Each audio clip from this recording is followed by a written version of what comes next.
Sama-sama belajar, bagi pengalaman. Mudah-mudahan ini bermanfaat semuanya di masyarakat. Pertama-tama, saya akan mensosialisasikan apa? Bang Adam, bagus sedikit. Nih, tadi udah sebut-sebut dulu nih. Apa? Apar itu apa? Apar alat pemadam api ringan. Jangan nanti udah dibagi, udah dapat nggak bisa makainya. Sayang. Karena sukses kita pemadaman ialah kemampuan kita menggunakan alat. Percuma kita dapat alat tapi kita nggak bisa gunain. Caranya, Bang, posisikan apar di depan kita. Boleh samping boleh. Cari apa namanya? Ya, satu lengan jaraknya. Kenapa di depan atau samping? Biar ini nih bila mana ada trouble, kita aman. Dia muncul ke atas. Tapi ketika kita terlalu dekat, bahkan apa namanya nih, ngadepin begini, ya ini bahkan kena kita, sangat berbahaya. Ambil posisi satu lengan, cek nih dulu Bang. Nih manometernya diperhatiin. Manometernya itu untuk mengetahui tekanan. Bagus enggaknya nih apar bisa ditentukan dengan manometer ini. Bila mana manometer ada pergerakan ke kanan atau ke kiri, itu sudah tidak bagus karena sudah berkurang untuk tekanannya. Bila mana dia stabil di warna hijau, masih bagus. Nah, setelah dipastikan bagus, lepaskan semua perangkat yang ada di apa, segel atau apa, pin. Setelah terlepas semua, kita tes tekanan. Pegang nozzle-nya dan arahkan ke tempat aman. Aman dalam arti nggak ada orang di apa namanya sekeliling. Nah, setelah aman, kita tekan sedikit. Nah, kalau emang keluar, bagus. Caranya pegang apa namanya, nozzle di ujung, ya, di ujung Pak, harus di ujung ya, harus di ujung. Kenapa di ujung? Biar kita fokus ke sasaran. Kalau kita pegang di belakang, coba Bang pegang belakang. Nah, Wah.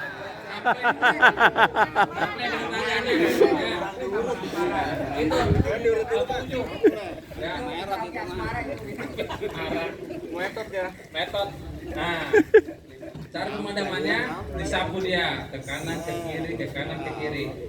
Jangan dikredit. Kalau emang api masih ada, terus jangan dikredit. Kalau udah mati baru lepas. Cara pegangnya Bang, yang benar cara pegangnya. Karena ini udah terlepas, jangan dipegang ininya nih, ya. Dia kan nyembur dia. Nah, pegang nih, bawahnya nih, ya. Nah, untuk mendekati sumber api dengan cara menyamping. Kita lihat. Nah, sip. Nah, ambil jarak aman, lebih kurang 2 sampai 3 meter. Jarak aman panas. Ya, sudah ngerti ya? Apa nih? Ya. Pemadaman secara modern. Nanti kita akan main tradisional juga.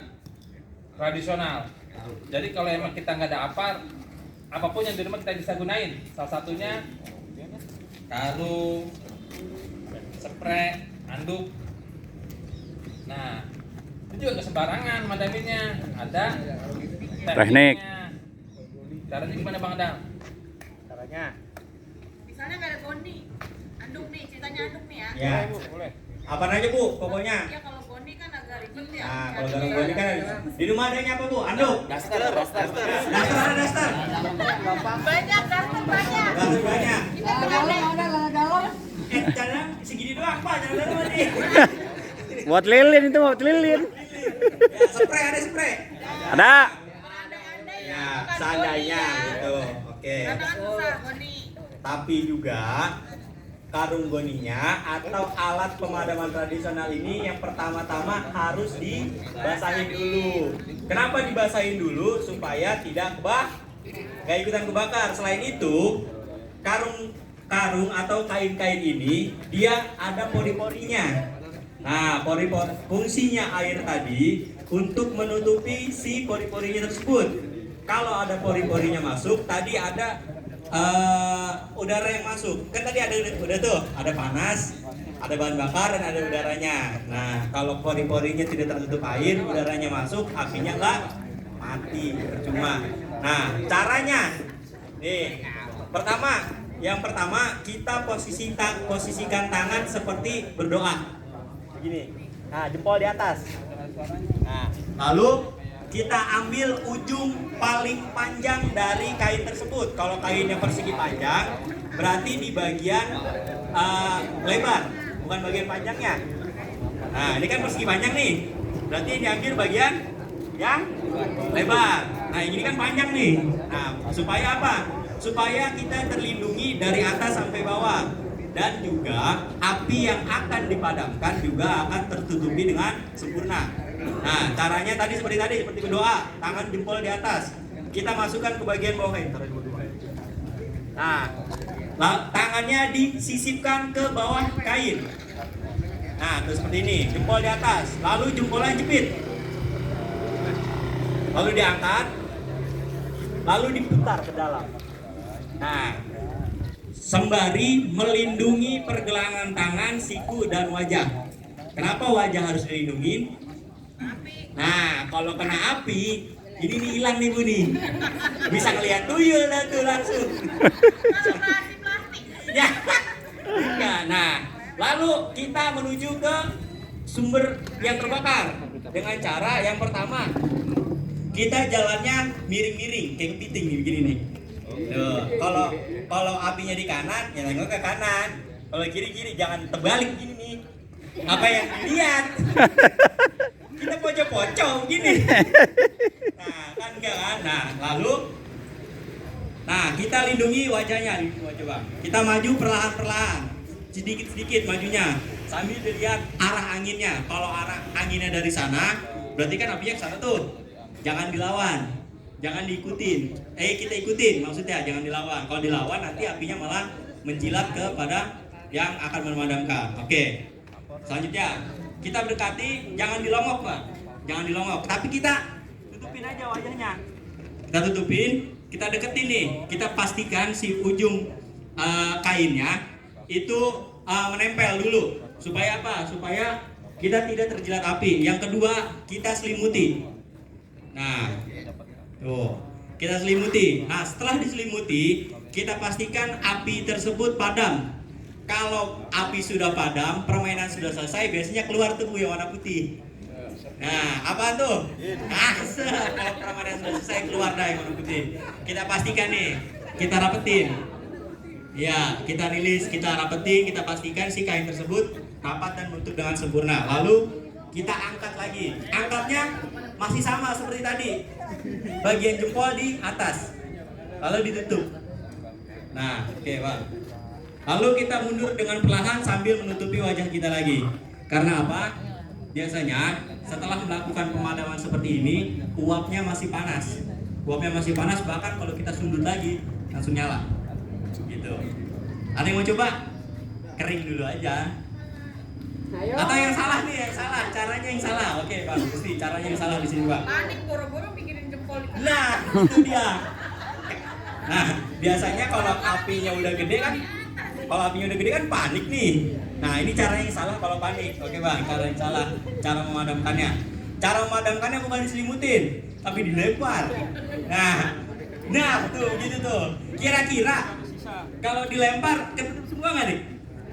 Nggak, tidak akurat. Nah, jadi selain tidak menutup, angin dari lemparan yang kita lempar tadi akan menghembuskan apinya ke kanan dan ke kiri, akan menyebabkan lebih banyak cipratan api atau jilatan-jilatan api yang akan menjilat sisi-sisinya.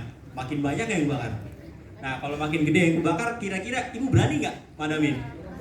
Nah, ya kalau kayak gitu udah tugasnya pemadam kebakaran. Tahu kamu tadi nomor teleponnya? Jangan ada dulu. 112. Cakep, masih ingat. Kamu nggak panik. Oke. Ada yang mau coba? Caranya dulu nih. Cara keringnya dulu. Kasih api tuh kalian. Kasih jangan dulu, cara yang keringnya dulu. Oke. Pak siapa namanya? Pak Gunawan. Oke, Pak Gunawan. Silakan dicoba Pak. Caranya yang pertama tadi posisi tangan tadi seperti berdoa gini nih, jempol di atas. Nah, kita sisipkan ke bawah. Nah. Nah, set. Kurung gebus. Ya, sip. Lalu diputar ke dalam. Gini nih, kan gini. Angkat. Nah tuh gitu. Kalian posisi yang enak Pak. Nah, sambil kita lindungi nih bagian pergelangan tangan sampai siku. Berarti begini nih Pak. Agak dimundurin dikit tangannya. Nah, gitu. Lalu kita menuju ke titik api ke sini Pak nih. Contoh nih, kita samping-samping kita minggir-minggir sambil kita lihat, sambil kita lirik. Nah, baru kita padam. Iya, contoh aja. Nah, iya boleh dah gitu. Biasanya puyuh nih apa itu? Lah, jangan action begini Pak. Kita begini tugak deh begini. Lebih panas. Nah ini bola. Gini. Ya, sip, cakep. Nah, lalu kita maju pelan-pelan. Posisikan kuda-kudanya ini Pak. Ini. Nah, oke, maju lagi dikit. Lagi dikit lagi. Set, dorong, kita tutup, kita selimutin. Nah, gitu. Pastikan pada saat melakukan pemadaman wajahnya ketutup. Ya, kan kagak kelihatan tuh. Tapi kan berasa nih panas-panas. Wah, kita kira-kira nih, kita tompo nih dikit. Wah, depan kita ada api nih. Nah, gitu. Tapi jangan sampai kita pakai karung tapi begini nih. Nah, itu namanya pengen skincare kan? Skincare baru, iya. Nah, itu jangan action gini-gini nih. Nah, jangan. Gabusnya lompat ini. Oke Pak, sekarang diangkat lagi. Satu dulu, pegang satu dulu. Gabi Pak.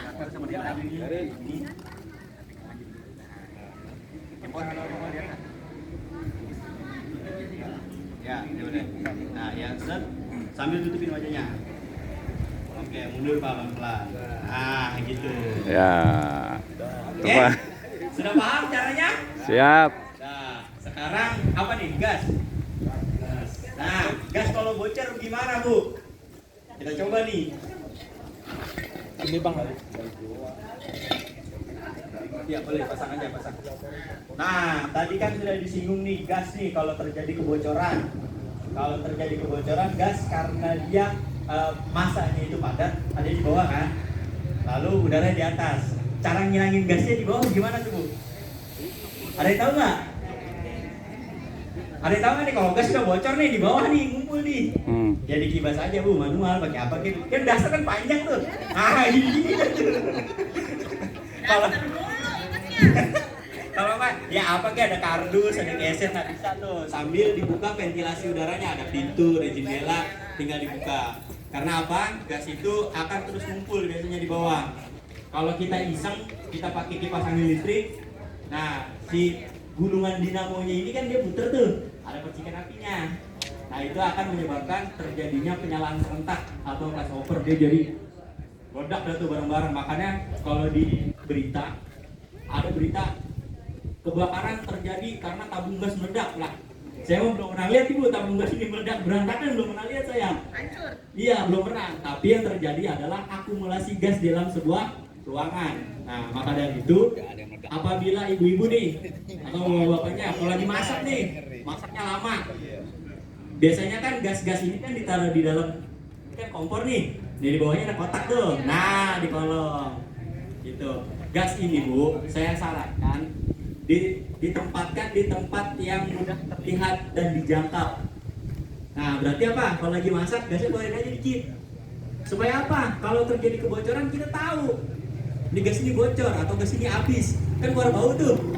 Nah, gas ini bocor. Jadi kalau apabila gas tersebut bocor, kita bisa menanggulanginya dengan segera sebelum terjadi kebakaran.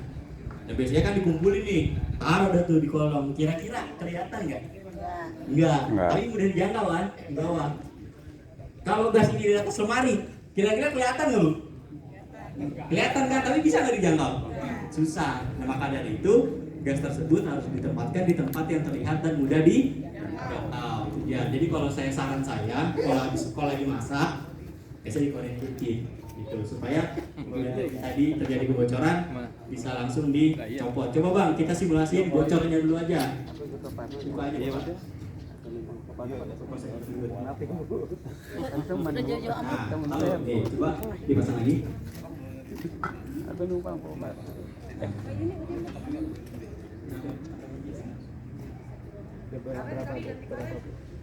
Nah, bukan ini kompornya masih bagus Bu, soalnya. Enggak ada, ya. Coba di sini aja.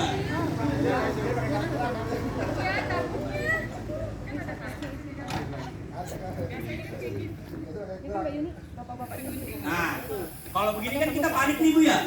Udah mau bau, udah mau ada suaranya.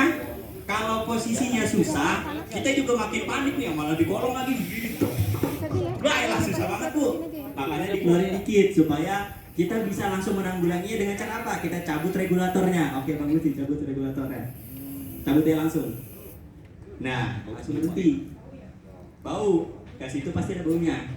Supaya apa? Menandakan kalau dia bocor, kita tahu. Tuh, sebenarnya gas ini nggak ada baunya Bu. Karena dikasih zat pembau supaya apa? Supaya apabila gas tersebut bocor, kita menyadari gitu. Oke, sekarang gimana kalau ada apinya?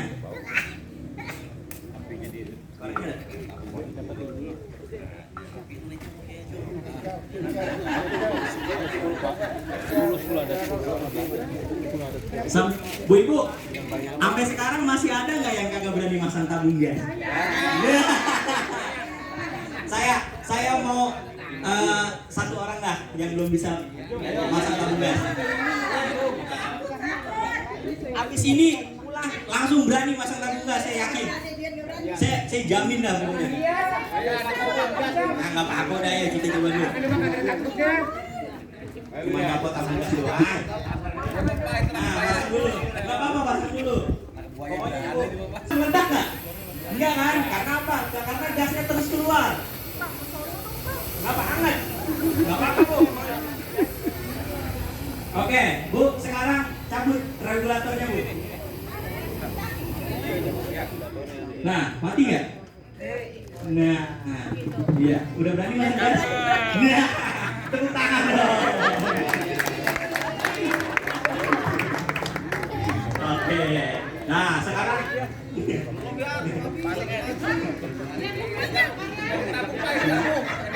dari tabung. Nah, saya cobain. Nggak apa-apa Bu, sedikit tabung. Ya, kalau dia tabung rapi air ya. Nggak apa-apa kan belum bisa. Ntar habis ini tutorial kasih tahu teman-temannya. Iya, pasang. Bakar. Nah. Bakarkan, ayo ya. Air mana? Air sana. Air. Nah. Nih. Berarti tabung gas ini meskipun apinya sama gasnya dekat, saya jamin nggak kebakar tuh. Saya jamin nggak meledak nih Bu nih.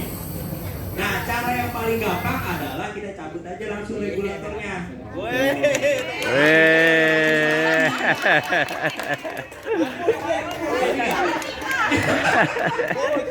Nggak apa-apa, tapi jadi bisa kan masang regulator? Ya, jadi bisa. Nggak tahu deh, insya Allah. Nah, oke, nih Nggak mau main sedikit. api Bang. Ada lagi Bang, ada pulpen atau ada lagi. Biasanya tabung gas ini siapa yang di rumahnya regulatornya masih dicobek? Nah, ada nggak? Ada kan? Ada. Nah, karena apa? Karena regulatornya nggak cocok sama tabung gasnya.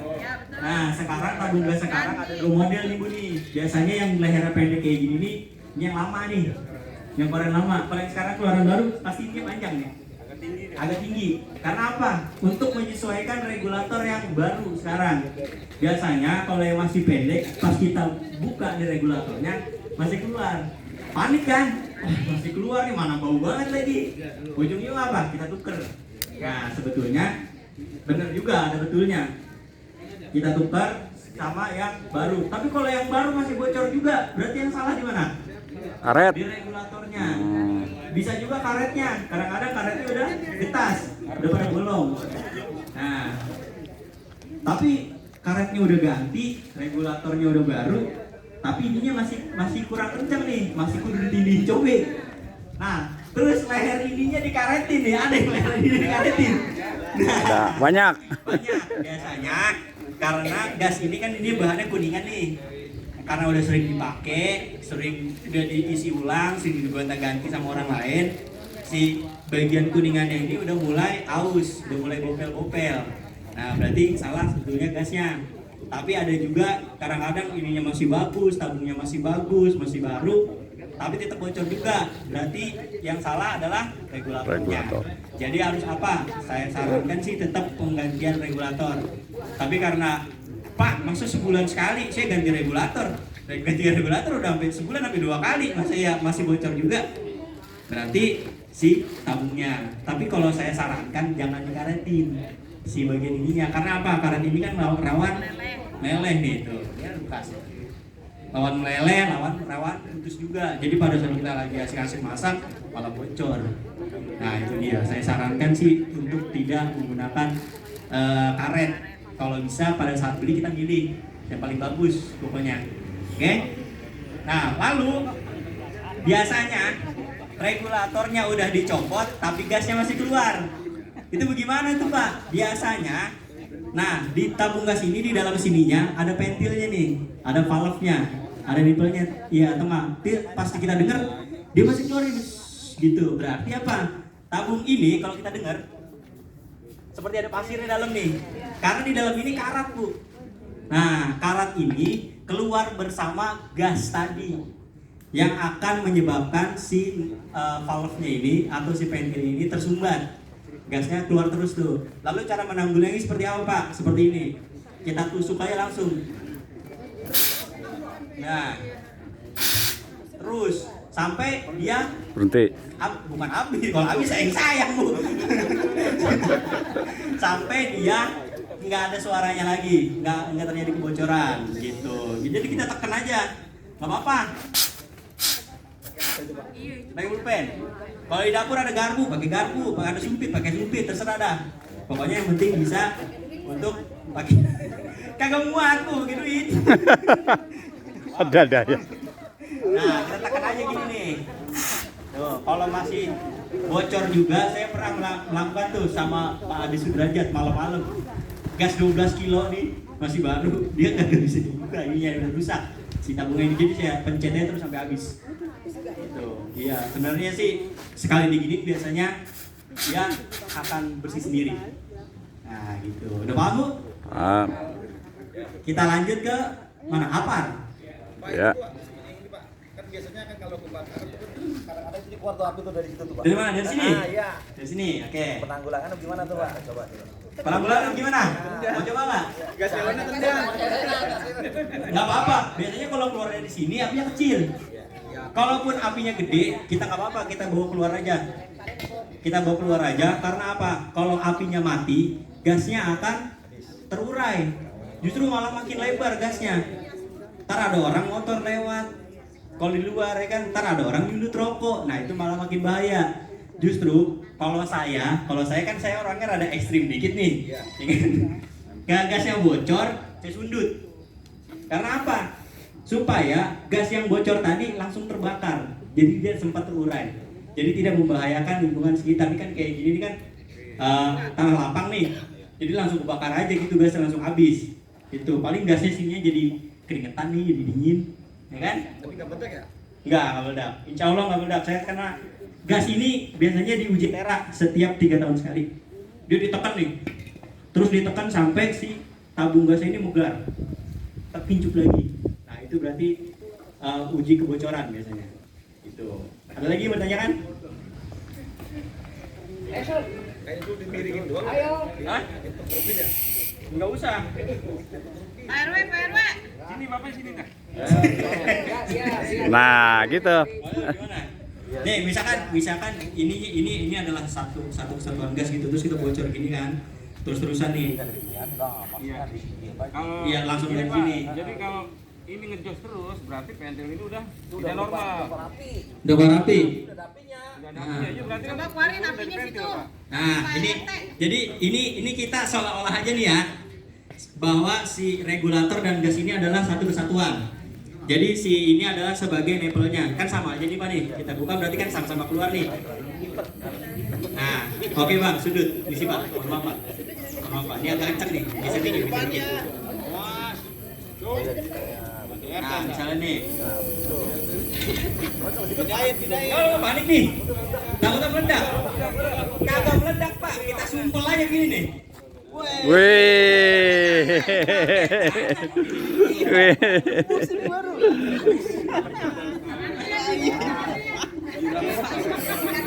Nah, gitu sama aja. Nah, coba Pak RT, sumpah pakai tangan. dimiringin. Tabungan dimiringin. Sebenarnya mau dimiring. Sebenarnya ini tabung mau dimiringin, mau ditebalikin, tetap aja bakalan keluar. Karena apa? Ini isinya udara bertekanan. Kalau udara bertekanan, namanya udara bertekanan, berarti udara ini akan menekan ke segala arah. Coba nih, mau Coba. Udah tahu kan dia caranya ya. Udah. Oke. Coba pakai tangan. Kok dia bisa? Pak RT takut